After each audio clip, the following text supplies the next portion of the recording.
And it's almost like let me think, looking at it, his right arm, the way he's hitting the tom and cymbals, it's almost like he's afraid of it. It's like, you Yeah, stay yeah, back, yeah, don't yeah. come at me, Like really swatting at funny. it. I Yeah. love it.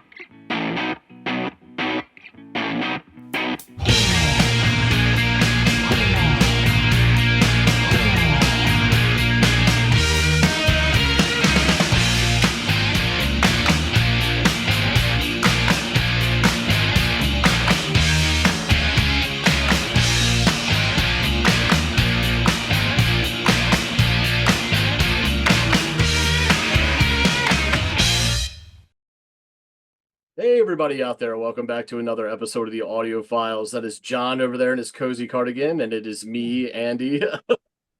And we are back with another episode of the Audiophiles. And today, John is going to be offering up something that got the pleasure to go off and listen to. And then we're going to come back and discuss it and the band. But you know the deal. In order to do that, I need to know what we're working with. John, you hold that information. So please let me know. The band is The Chills. It's another But the that band. explains the cardigan. Yeah. And the name of the I, by the way, I've maybe heard of the Chills, but I don't think I know anything by them. In fact, I'm pretty sure I don't. What's the name of the track? Yeah, just as an aside, in one of the comments recently, someone was listing out there, I think it was Sponge, and they said about, the fad of, one syllable Yeah, yeah, band yeah. names. And then he says, I really like bands with the. And it was Uh, like, listen to this. And I said, you missed an obvious one, the. Double points. But anyway, yeah, the Chills. The track is Pink Frost. Pink Frost, huh? Interesting. Okay. And Yeah. this is a live performance on KEXP. All right. Okay, our second That ring home. of confidence. Yes. Exactly. Exactly. Awesome. Well, I have everything I need. Thank you for offering it up. I will go off, give it a listen, and I'll come back and let you know what I made of it.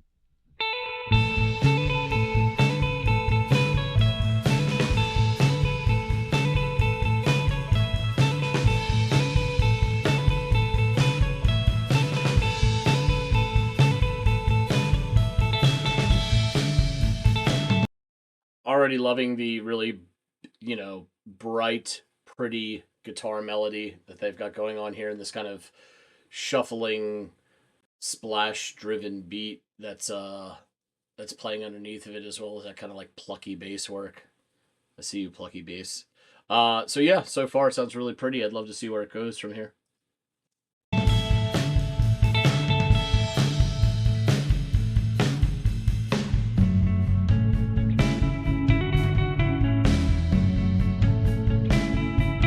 Like that switch up.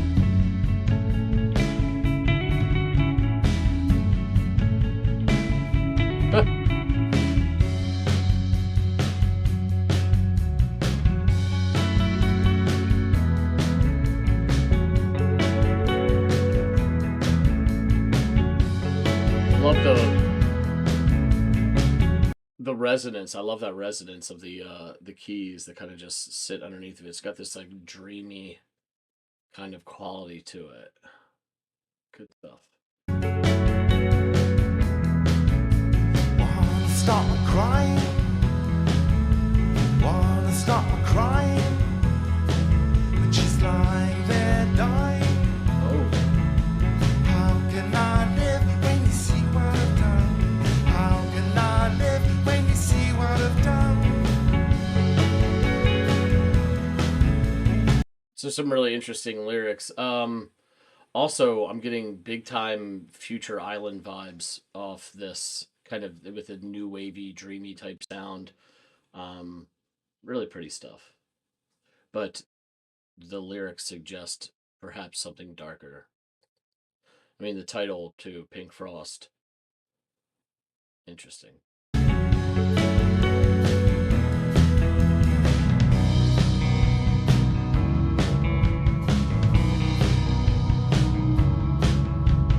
What can I do if she dies?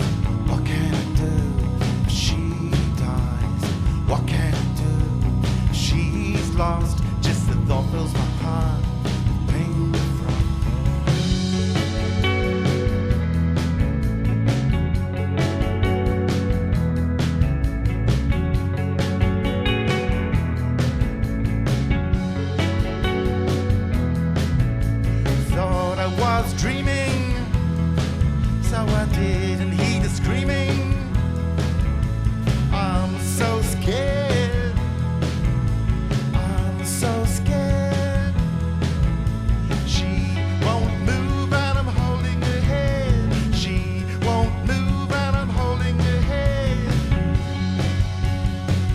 shit, man.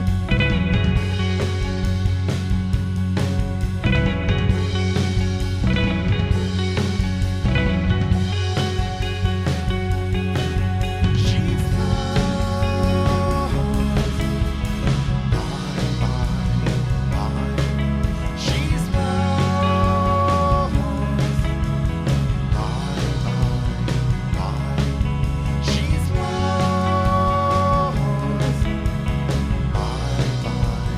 Bye. Pink frost. Bye.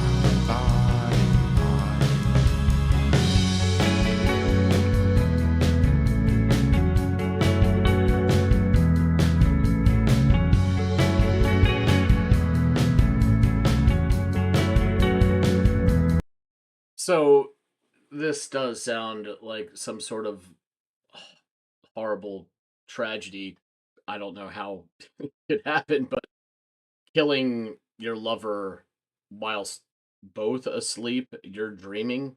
Somehow you must have been like whoever could perpetrate that would have to be on like a shit ton of Ambien to do that and not realize what they've done. It's a really sad story. But yeah, there's this pretty quality to the guitars, and every once in a while they toy with the strum pattern a little bit that kind of gives it this gallop to it very briefly. Yeah, and it almost has this like the Cure type vibe to it as well. But yeah, I sounds really pretty. The guitar tone and melodies are definitely reminiscent of like that 80s new wave sound that I enjoy so much. Really not lying. I'm so scared. I don't have to stop my crying. Now she's dead. It's dead.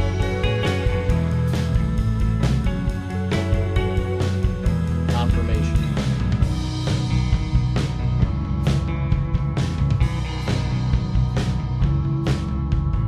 What can I do if she dies? What can I do if she dies?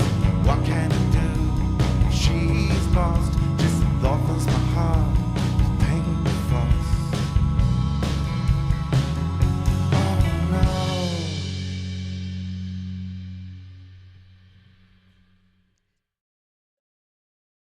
Yeah, interesting narrative, very dark, macabre stuff. Like I will say like he ends with the chorus like what will I do if she dies? It's like, bro, you just said she's dead in the line preceding that. So I think we know her fate. It's less like what if and more like what do you do now? Um and Pink Frost, it's interesting. Like I was thinking like Pink Frost, something akin to Yellow Snow. Now, obviously, it's not. It's not piss. It's Pink Frost would lead me to think blood. And it's less about that directly and more about this like his heart would turn to Pink Frost. Which again, blood, cold. I get it.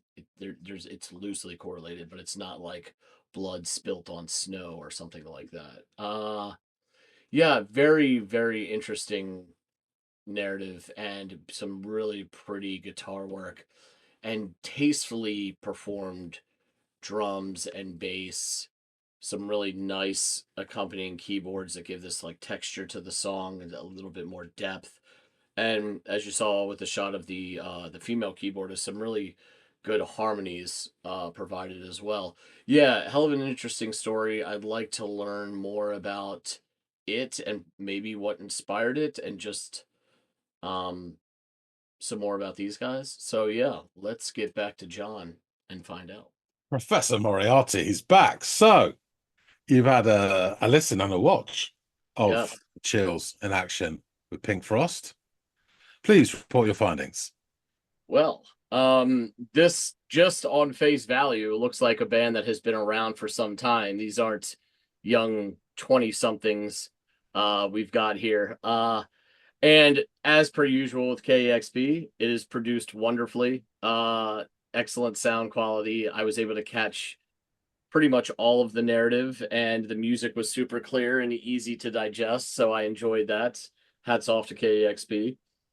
The name of the band is a good way to describe the feeling you might get as you're listening to this narrative unfold. To be honest with you, it's yet another one of a long line of songs that are, again, short story in nature, that kind of, it's really cool to get to break away from the I love her, she loves me, or she broke my heart, or the tropes of blues and country music that you always hear about. This is these are authors that are writing stories set to music, these kind of songs.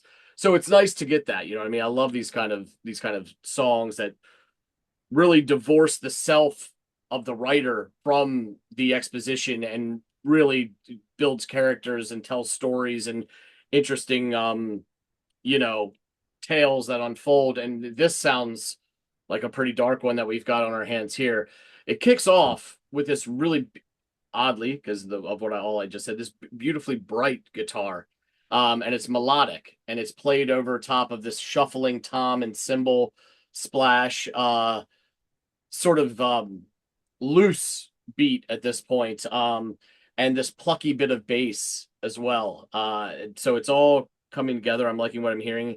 We get about 28 seconds into it, and the melody switches up, as does the beat, and we get this more dreamy motif, that is further bolstered by the sound of these resonant quality keys.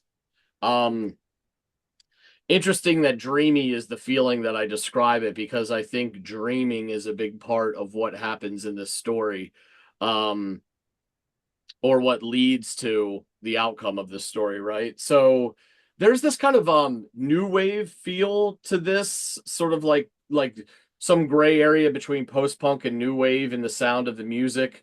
Um, and it actually it reminds me of Future Islands, especially when he's delivering that first verse. Now, I know that these guys, I'm sure, preceded Future Islands, but it's all about point of references and who's the listener. And I grew up and have been around Future Islands, also Baltimore native. They're a Baltimore band, so I've known about them forever.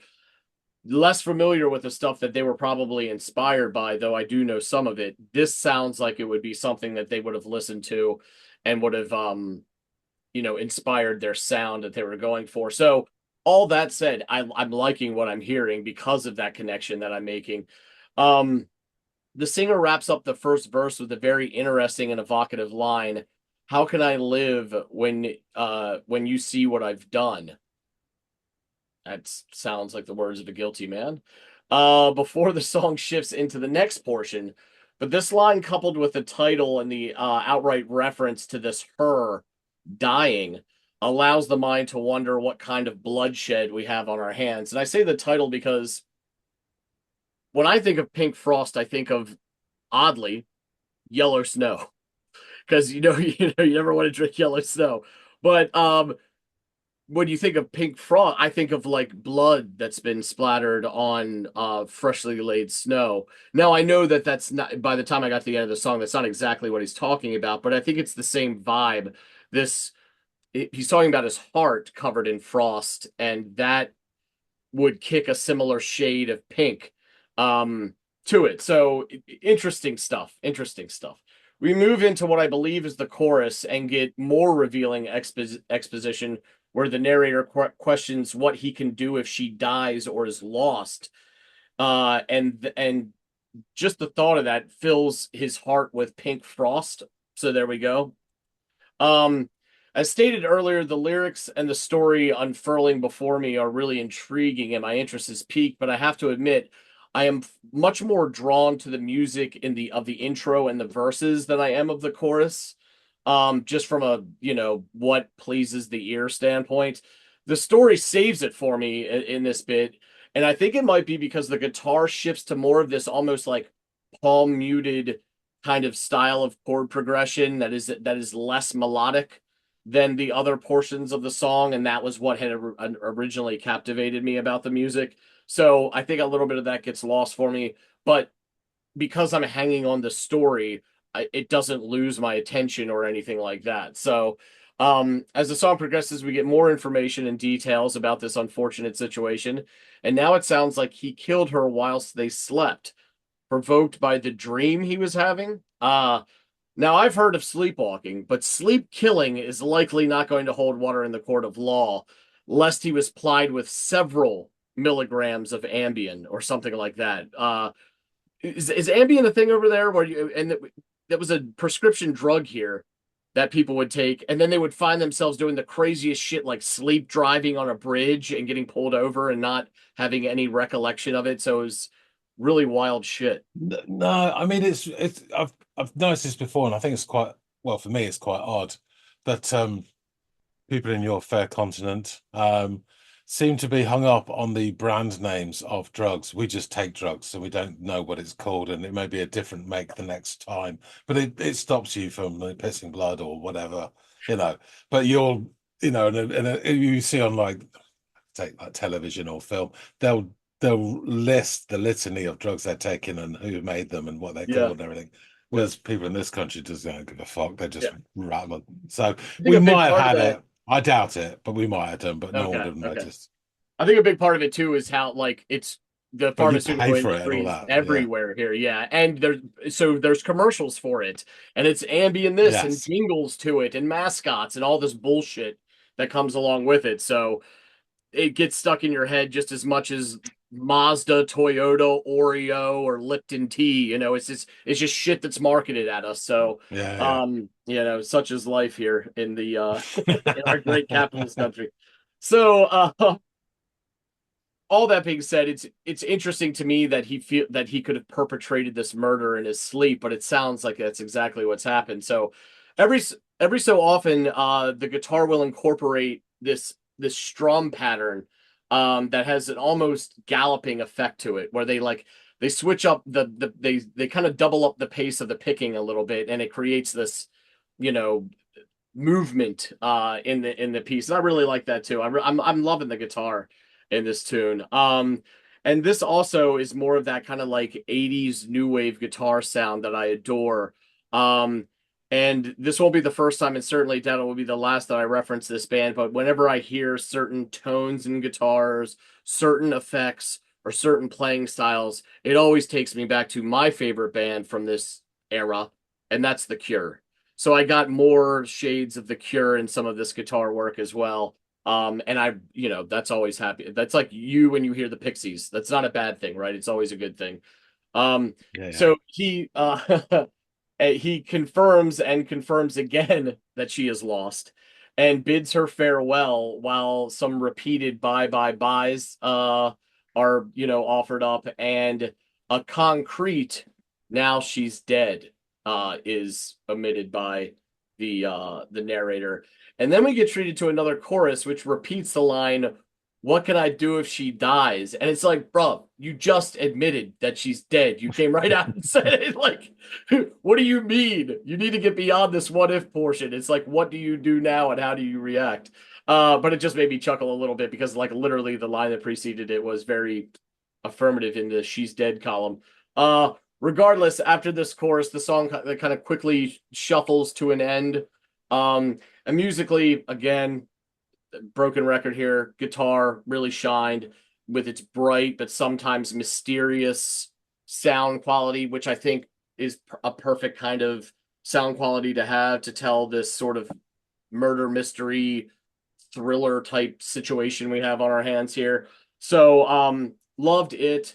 Thought the rhythm section was very judicious and reined in, which is exactly what needed to happen. You didn't want any over the top. You didn't want Keith Moon on the skins on this track, you know, or, you know, Flea playing bass on this one. This needed to be reined in and solid, and that's exactly what it was. And then the keys added texture to the song and a little bit of depth with its resonance that kind of affected the soundscape in a really positive way as well. So kudos to the musicians for playing it just right, not going too ham on it. So I enjoyed that. Yeah, this was an interesting tune. I'm naturally curious what inspired him to write this story or come up with this story.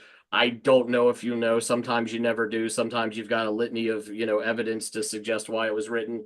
I'm interested naturally by this because when it's something that you could tell is clearly from the self, like I mentioned earlier, then it's just someone relating to you how they feel about something. This is not that. So it makes me more interested to know what inspired it. So yeah, grim, macabre, but interesting as hell, and thought provocative. So I liked it. I liked it a lot.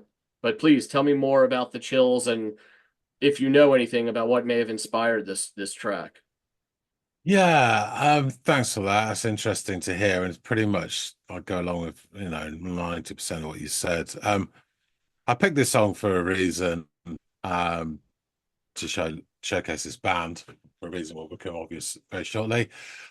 This song is one of their 2 or 3 really big songs, but it was an early um outing for them. So it was recorded and released in 1984, and this performance is from 2019, some 35 years Wow. after they released it. Wow. I think this version is probably the best.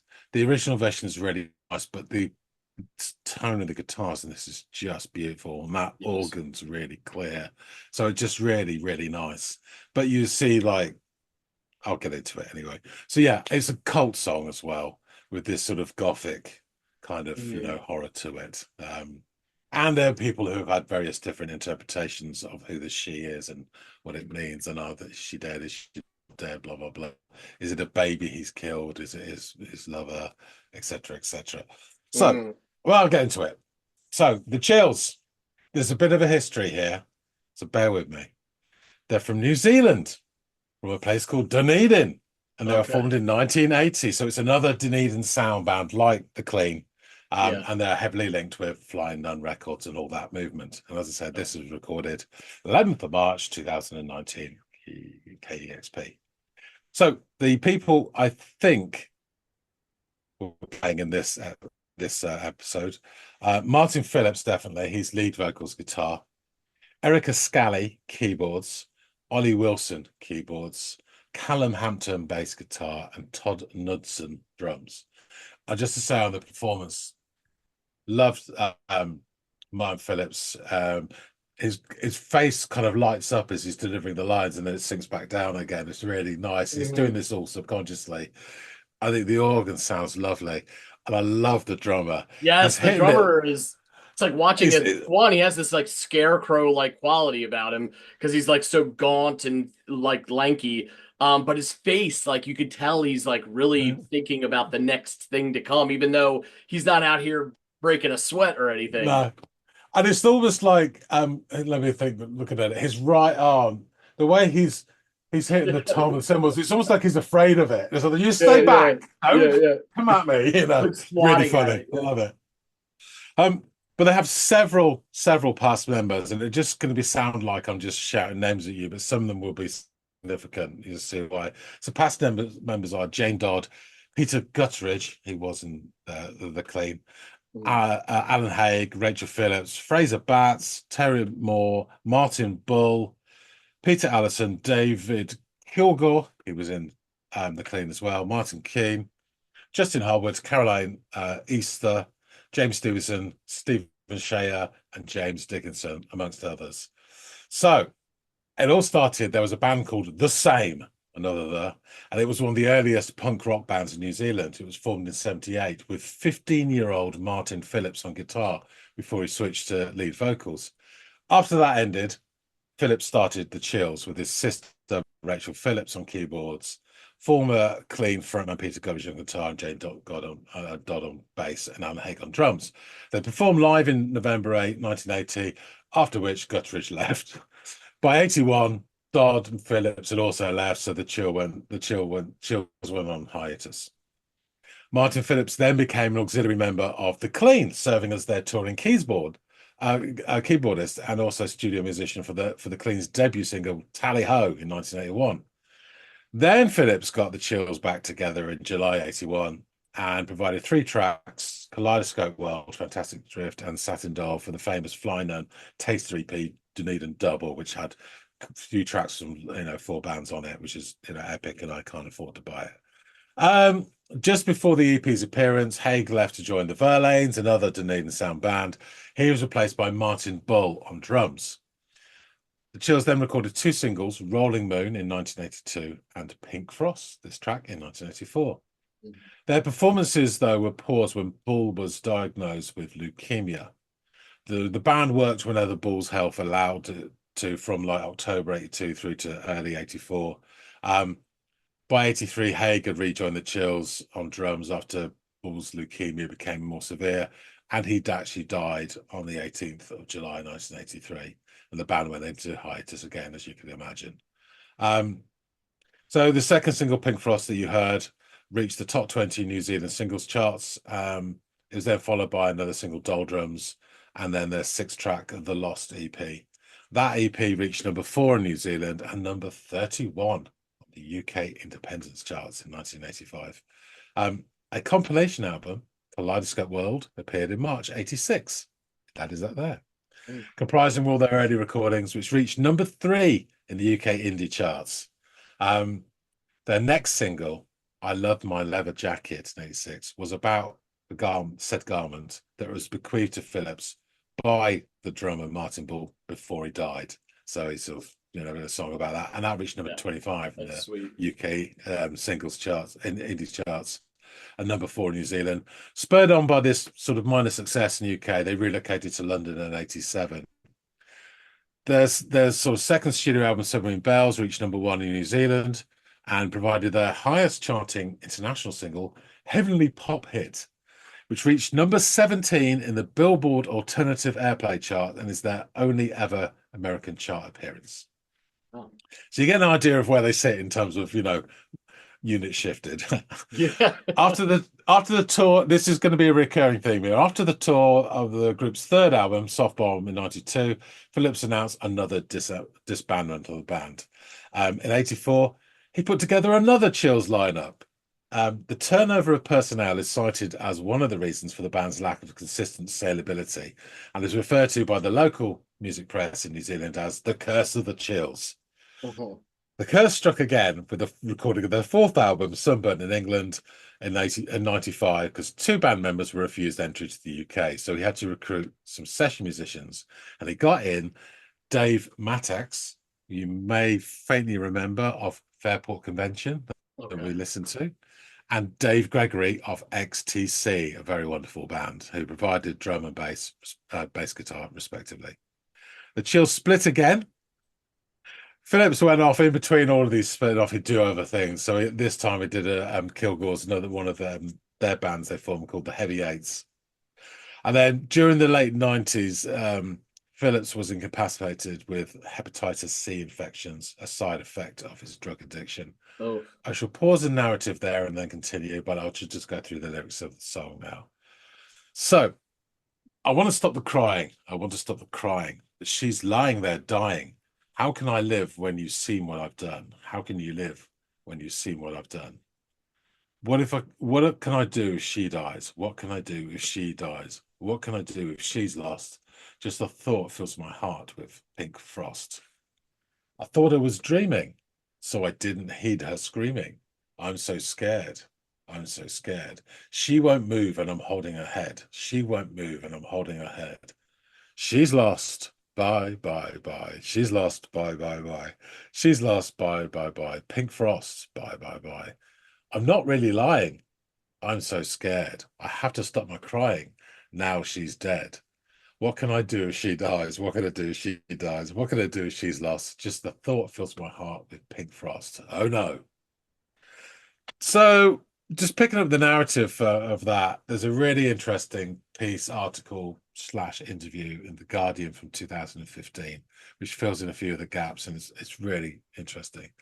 So they're writing this back home, though. Phillips' story was taking a darker turn. In the late 90s, he became depressed, trying several different kinds of antidepressants. Quote, until I realized it's not that kind of depression. I was actually in a shit situation. And that really helped. So I dropped the prescriptions. The problem was he started doing something else instead. Phillips continues, heroin was almost impossible to get in New Zealand. So I was getting morphine sulfate pills and put them through a process to become what is known as a heroin-like substance. So it's a pretty grimy kind of scene where you're buying pills and you're trying to buy this chemical to change them. Kind of enjoyed it for a while because I was meeting some really interesting people. That's the trouble with that kind of crowd. There are always some fascinating people with problems. And then I'd find I was being taken advantage of. I was being shown off as some kind of trophy. Look at that guy. It's Martin Phillips. You remember I love my leather jacket. They'd bring someone over to my house and all he'd be doing was eyeing up my CD collection. What you don't realize is that you're going to be around stupid people, Phillips says. I had a person in my house and we both had drugs. There was a canister for the needles and there was a paper bag for the swabs and things. I picked up the paper bag and squeezed it and bang, he'd put a syringe in there without him putting the cap on. I called him up thinking he could have AIDS, but he said, it's all right, I've got Hep C, but it doesn't do anything to you. It turns out he's one of these people who only carries it. It did, however, do things to Phillips. 3 months after learning he was infected with hepatitis C, he fell ill. It was like having the worst flu with a lot of side effects for a year, he recalls.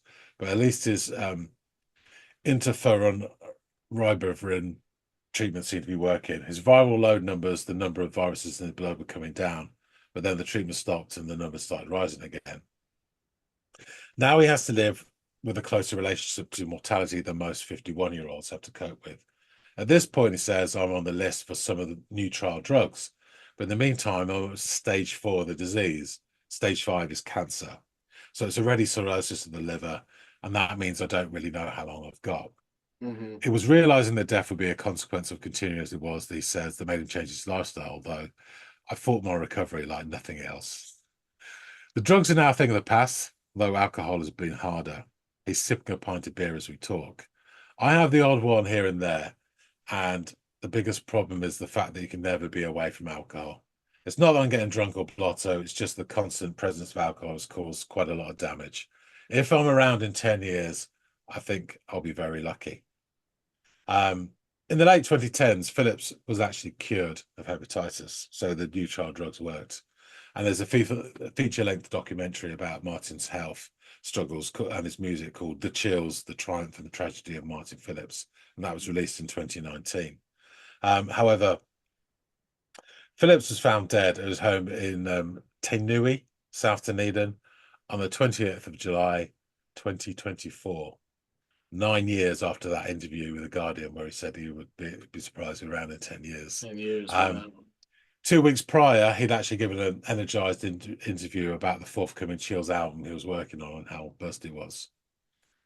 So there you go. So the Chills released a total of 7 studio albums during their stop-start patchy career. The last one in 2021, and 24 singles. And apparently they're still listed as active, but continuing without Phillips. But he really was the Chills. Yeah, so that's the Chills. They're a real big part of the Dunedin sound, and you think about this as early 80s again. It's that sort of indie rock coming forth from this tiny little place in New Zealand and helping, along with other places in the world, helping form this music that we both love so much. Yeah.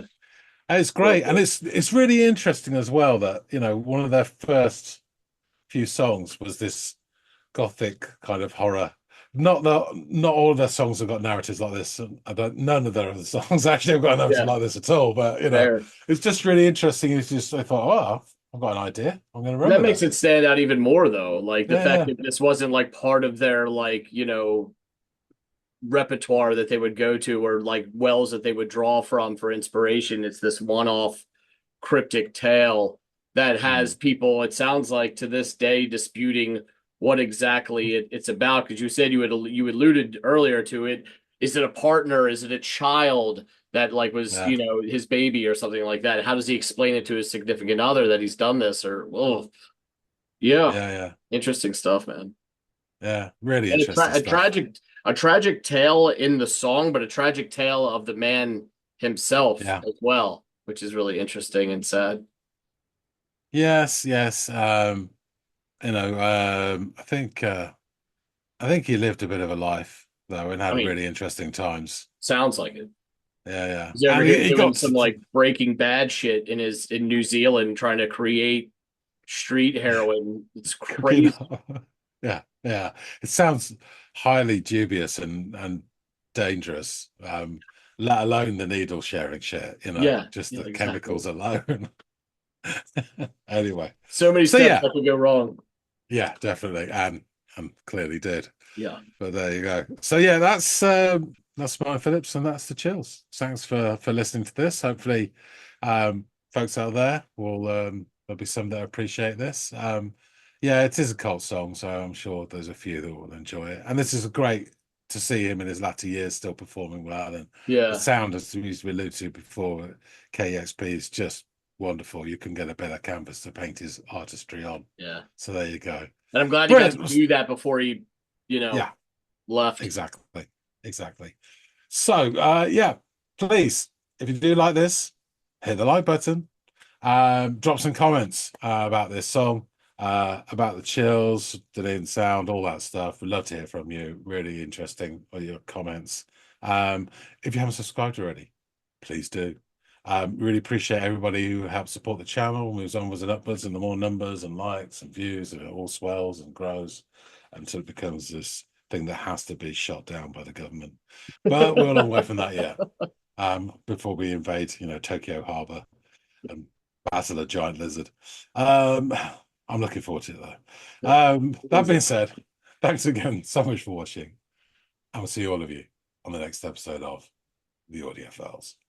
See you later, guys.